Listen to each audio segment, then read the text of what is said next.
Hoyoverse really said, "Let the mighty be humbled," and then the entire CN hardcore community humbled them instead, because they freaking tried to nerf Neuvillette, and hilariously failed, while giving us all a neat amount of compensation. But what does this mean for Genshin Impact? That's what I'm here to tell you all today. My name is Juice, and let's get into it. So, what got nerfed in the first place? Well, Neuville's spin to win playstyle. For the uninitiated, basically a playstyle where you can spin around a lot very fast. Yet, 10 whole months after Neuvillette's release, Hoyoverse decided that this was something that needed fixing, so they nerfed down his rotational speed during his charge attack. For those curious, here's a side-by-side comparison. Yikes. So yeah, this was a pretty drastic nerf, since the tech is pretty damn strong in AOE and multi-wave scenarios. It's worth noting that this was a technique for PC mouse and keyboard players only. Mobile and controller players have always had to do things the old-fashioned way. So, removing this feature right before a new region wouldn't be that big of a deal, right? That's where we were all wrong, I guess. Well, hardcore CN players were not happy. The CN community is full of some of Genshin's absolutely most toughest nails hardcore players in the entire Genshin space, with them typically having the most impressive speedrun times. They are artists and Genshin is their canvas. So, naturally, when the current best DPS in the game had one of his greatest techniques removed after release, they got pretty dang mad and threatened to sue Hoyoverse because they felt scammed by them. This is because there were many players who pulled Neuvillette specifically for this one technique, and then Hoyo really just decided, oh shoot, a bug that we must fix. Then, within the same day of a technique's downgrade, Hoyoverse withdrew their fix and compensated us all with a 10 pull. Technically, this entire escapade has given us 1.7k Primogems, including the 100 gems for the initial bug fix itself. The bug fix reversal will only happen in the next patch, so for 6 full weeks, we as PC players were stuck with a nerfed Neuvillette. But either way, a 10 pull is a 10 pull, I suppose. Kudos to the CN Warriors. Second time that they've made a major impact on a character, a Genshin Impact, ahaha, with the first time being Zhongli. Arguably the third time since they made Yai's turret hit the closest enemy after a certain point, but I'm not counting that one because they reverted it due to it making her C2 useless. I'm gonna be honest, I can't get this really funny idea out of my head of this one guy in HQ that's been working on fixing this bug for months on end. Back-breaking work, I'm telling you. And then he finally did it. He solved it. He found the ultimate solution. Only for everybody to yell at him, and then he gets fired. Poor dude never touched code ever again. For legal reasons, that was a joke. Now that you're all caught up on what's even going on, time for the main meat of this video. First off, my problem, and I think the problem of many others, was never the bug fix itself. Well, yes, that was a large part of it, but the root cause was the time it took for them to fix it. Maybe it genuinely was just a really hard thing to fix, but I kinda doubt it. If your quote-unquote fix, which is effectively a nerf, takes place 10 months after the character's release, then at that stage, it's a feature, my guy. Especially because he had a rerun in that time where people could pull for him with this supposed feature in mind. It is fairly normal for Hoyoverse to release occasional bug fix compensations for a random character who actually does have a minor flaw that needs ironing out. It makes me wonder what the HQ was thinking, because maybe they genuinely did just think this was another one of those days. But another thing is that I feel like there's other characters who needed a bug fix more, but they just kind of ignored. For example, Xinyan has been bugged ever since release with their shield mechanics not working properly, and to this very day, Hoyoverse has still not fixed her. To be fair, I think barely anybody plays Xinyan, and that's probably why. But it's still a character that is essentially dysfunctional in one part of their kit. At the very least, meta player or waifu collector, I think we can all agree that every character should at least work. Like damn, a shocking amount of these lads are all employed, good on them. And I feel like they should be working on other aspects of the game instead of nerfing a character. To be fair, you could argue that Neuvillette is unbalanced, but to that I say the DPS requirements for Spiral Abyss have simply risen with the rise of the Fontaine era, and I expect every nation to continue pushing the power scale barrier more and more. Of course we'll still get mid characters every now and then, but this is just my take.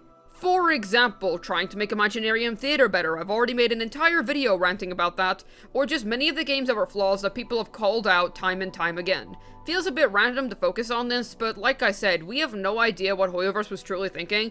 It really genuinely could have just been a, no, this character has a bug that we didn't notice.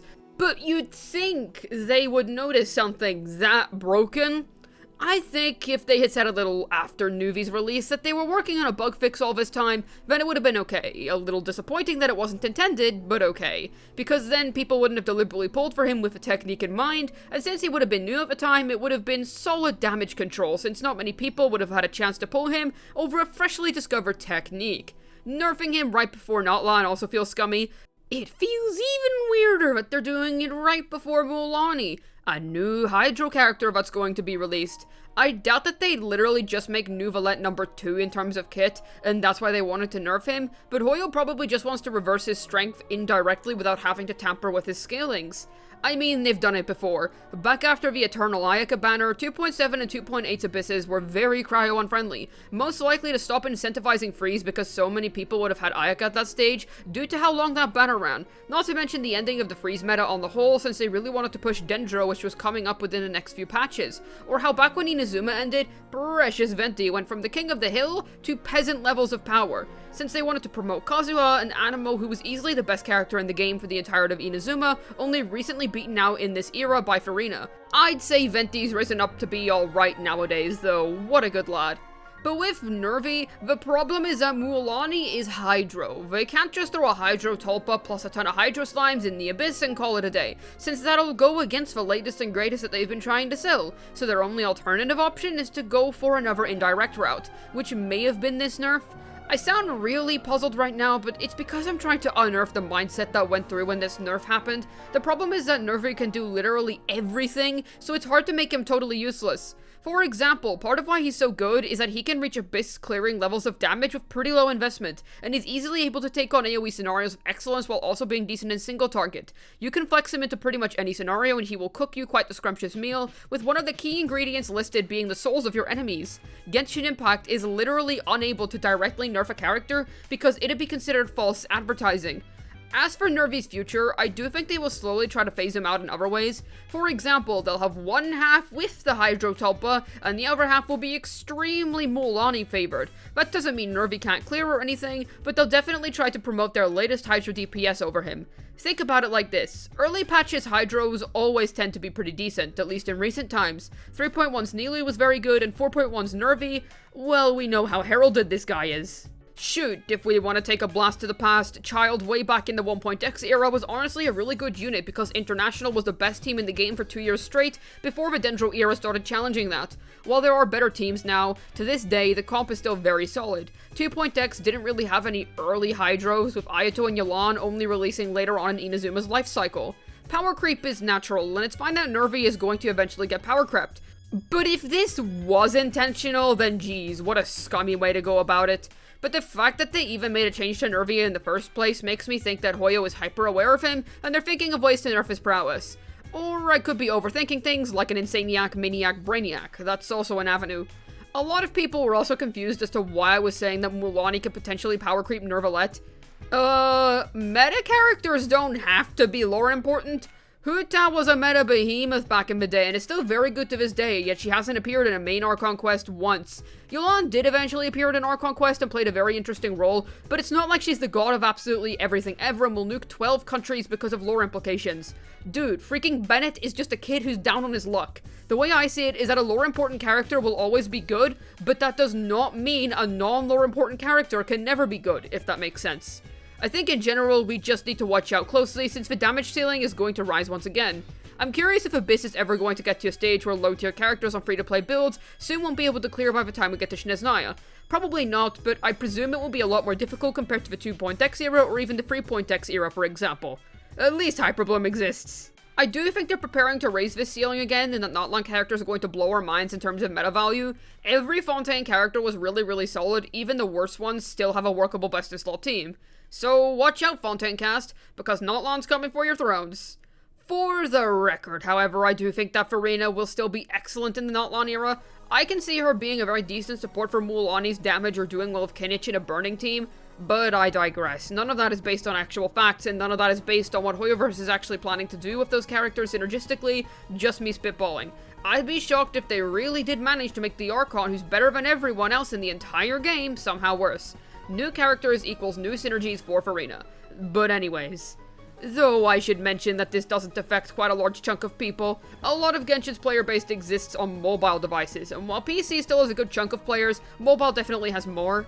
Controller is more niche, but controller players do indeed exist, shout yourselves out in the comments, and they also have never had any access to spin to win. You could argue that removing it from PC players was making it fairer for players of other platforms, but... what? No man, this game is not competitive whatsoever. What advantage do PC players really get other than faster clear times? Not to mention how this change, even if it was on all platforms, would affect PC players the most because PC is the most common platform used for hardcore gameplay and speedrunning. Still, I think the most clueless bunch of folks in this whole scenario are the people who don't even have him in the first place. Folks got 1.7k Primogems from Hoyoverse, they refused to elaborate, and that's that, I guess. Well, not-LAN funds are not-LAN funds, folks. This reminds me of when Nintendo called the Switch's Joy-Con drift a feature until they started getting into lawsuits over it, so they began offering free repairs via the mail. I think that this nerf signifies that Nervy's reign is soon about to end, and that Hoyoverse is definitely going to start drawing up the power scale soon. On one hand, this makes me very excited because the not-LAN units are going to be seriously busted if beating Neuvillette is the baseline power level that we're looking at. On the other hand, I hope that all these amazing Fontaine units won't completely fall off, and will stay competitive and relevant with the new synergies in future, because a lot of them have such wonderfully unique gameplay that I think deserves to be expanded upon, namely Navia, who still hasn't gotten a proper dedicated geo buffer yet. Yes, I am not going to stop harping on about that until it happens. With regards to the nerf itself, thank you CN Warriors for reverting it. You've done us all a great service, whether that be the Primogems, preserving this unique technique, or both of these things depending on who you are.